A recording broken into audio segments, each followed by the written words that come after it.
Wuthering Waves 3.5, like many other versions before it, has once again proven why this game is worthy to be a part of the conversation. I mean, once again, there are more people talking about Wuthering Waves than ever before, more people playing the game right now more than ever, more people exploring the newest region, and even more players starting the game for the very first time due to this version. But here's the kicker, none of this is surprising. I mean, if you've been paying attention, everything that's been happening with Wuthering Waves right now, the recognition, the praise, the success, is something that many of us had predicted years ago. I mean, I know I certainly have, and I'm willing to bet that most of you watching this video felt the exact same way. What Wuthering Waves is experiencing today always felt inevitable. I mean, it wasn't a question of if it would happen, but rather when. And this brings me to a question that has been on my mind for a very long time. If we as players could always see the trajectory of Wuthering Waves long before it's reached the level of success that it enjoys today, why does it seem like the very people who should be paying the closest attention, the gacha developers themselves, don't really seem to share our vision? And I think this is a very important question to ask, because with the success that Wuthering Waves attained, a foundation has already been laid, a recipe for success. But even with that recipe right in front of them, we continue to see so many gacha games, especially the ones that have been released, choose to do their own thing. They go down their own paths, and at best they're met with mixed results. And what is even more surprising is that we're now hearing that one of the most promising gacha games currently in development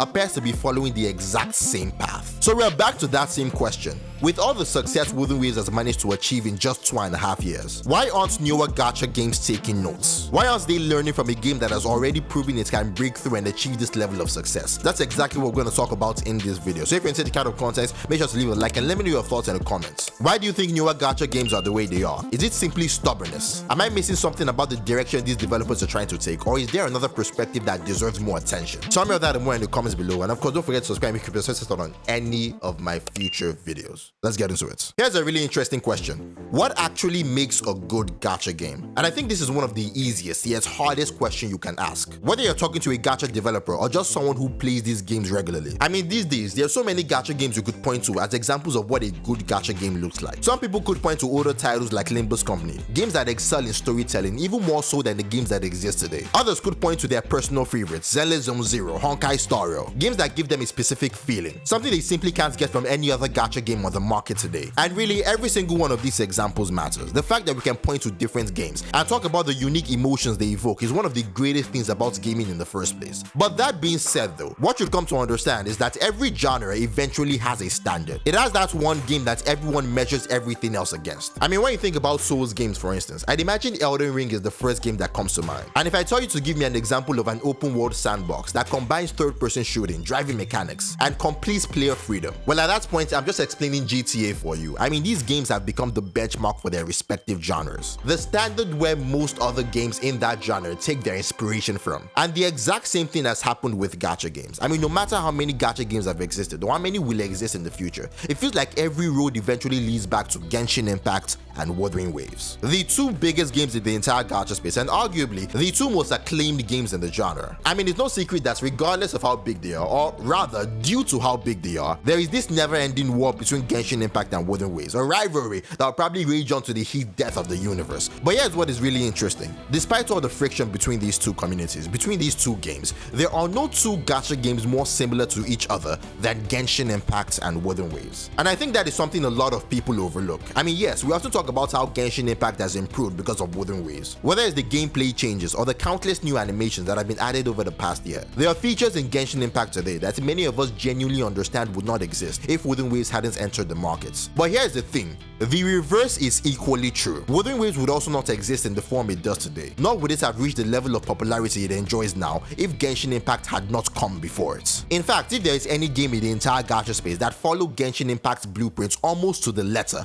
it is Wuthering Waves. Now, don't get me wrong, right now in 2026, Wuthering Waves has more than established its own identity. It has evolved into its own game with its own strength and philosophy. But if you strip everything back and look at the foundation, at the core structure and pillars the game was built upon, you will find a whole lot of Genshin Impact. And this brings me to a question I really want all of you to think about. Because see, in a previous video, we already established that simply copying Genshin Impact in 2026 is no longer a viable strategy for any new gacha game. I mean, if it was, a game like 7 Deadly Sins that copied Genshin Impact almost to the letter would be making a whole lot of waves today. But as we understand right now, it is not. So if that is true, why aren't we seeing more developers copying Wuthering Waves instead? Well, I think the better question is this: why are we only seeing games partially copy Wuthering Waves? And this is a really interesting question, because when you look at how Wuthering Waves copied Genshin Impact, you realize that it did two very important things. The first was that it copied Genshin's fundamentals, the UI, the overall feel of the game, the menus, the shops. It created a system where anyone coming from Genshin Impact would immediately feel at home. But at the exact same time, it carved out an identity that was completely its own. I mean, whether it's the perception of developers listening to player feedback, which admittedly is something we understand doesn't really mean much these days, or more importantly,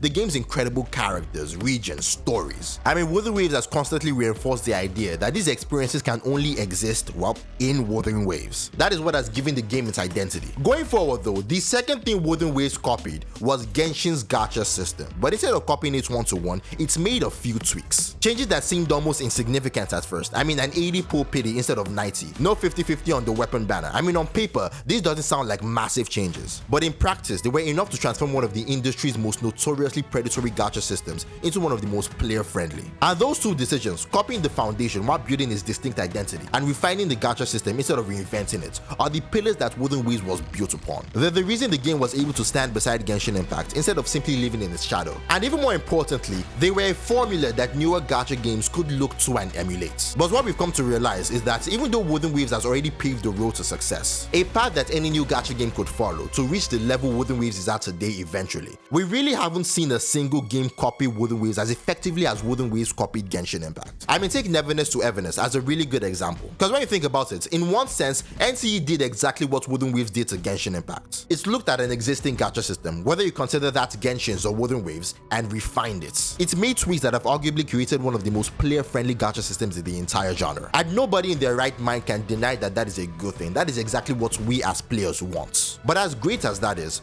what about the identity? Because yes, Neverness to Everness is one of those games that is absolutely overflowing with content. In fact, I don't think there's any other gacha game on the market that is giving players as much to do. But have you ever stopped to wonder why there are almost as many I quit NCE videos as there are I quit Genshin videos? I mean, content is one thing, but having a reason to play, to genuinely look forward to opening the game whenever you finally have that time, is just as important. How interesting the characters could be, how magical the environment could look, how emotional the story could get. These are things that spark discussions, create emotional investment, keep people talking about the game long after they've logged off. And right now, after a couple of months of playing the game, I believe a conclusion we can all safely come to is that Neverness to Everness simply does not have that. And the inverse can be said for Arc Knight Enfield. I mean, this is a game that is absolutely overflowing with identity. A game that has mechanics that would feel completely out of place in any game that is not called Arc Knight Enfield. A game that has an atmosphere that is genuinely breathtaking, characters that are as diverse as they are incredibly well designed, and a story that, while admittedly inconsistent at times, can absolutely blow the audience away when it decides to fire on all cylinders. I mean, I've said this before and I'll say it again. Arc Knight Enfield has some of the best presentation and immersion in the entire gacha genre, rivaling even Wuthering Waves. But what about its gacha system? I mean, we've all seen the endless debates over whether Arc Knight Enfield system is better than Wuthering Waves. One of those discussions that's probably never going to have a definitive answer. I mean, for every argument in favor of one system, there are 5 more in favor of the other. But even with all of that, there is one undeniable reality. The fact that one gacha system is constantly debated, controversial enough to become a reason for people to quit the game entirely, while the other is met with universal praise, or at the very least,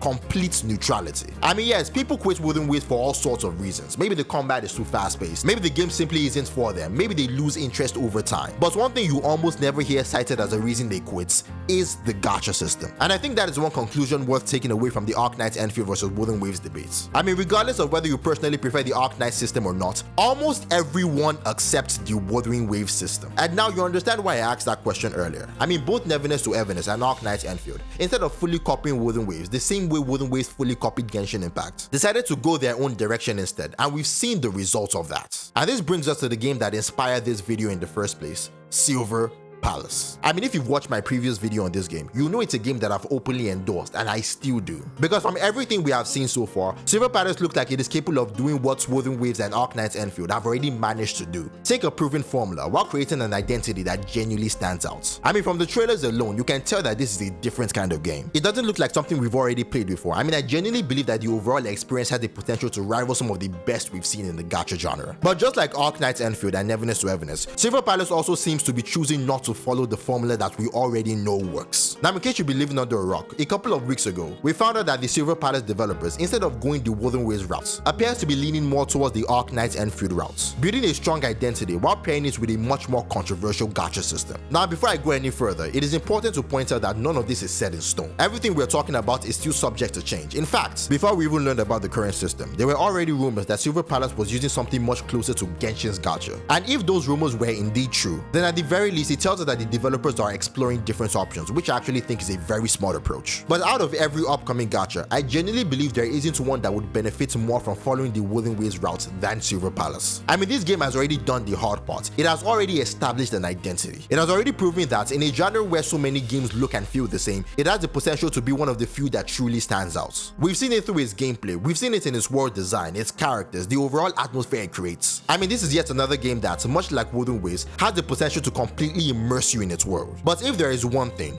at all that could hold Silver Palace back, it is refusing to do for Wuthering Waves what Wuthering Waves did for Genshin Impact. I mean, don't get me wrong, I don't think sticking with its current system would somehow kill the game, far from it, but I also don't think it helps. Especially in today's market where players are looking for any reason to drop a gacha game. A controversial gacha system becomes unnecessary baggage. It becomes that one criticism that follows the game everywhere, regardless of how incredible its world is, regardless of how fun its gameplay may be. But as said before, everything is still subject to change, and like everybody else, I look forward to seeing where this game goes in the future, but that is just my opinion. What do you think? Do you agree that newer gacha games should copy Wuthering Waves the same way Wuthering Waves copied Genshin Impact, or do you think there is something fundamentally wrong with that argument? And what about Silver Palace? Do you agree that the direction this gacha system appears to be taking could be a major mistake, or do you think I am completely off the mark? Let me know your thoughts in the comments below, and as always, I'll catch you in the next one.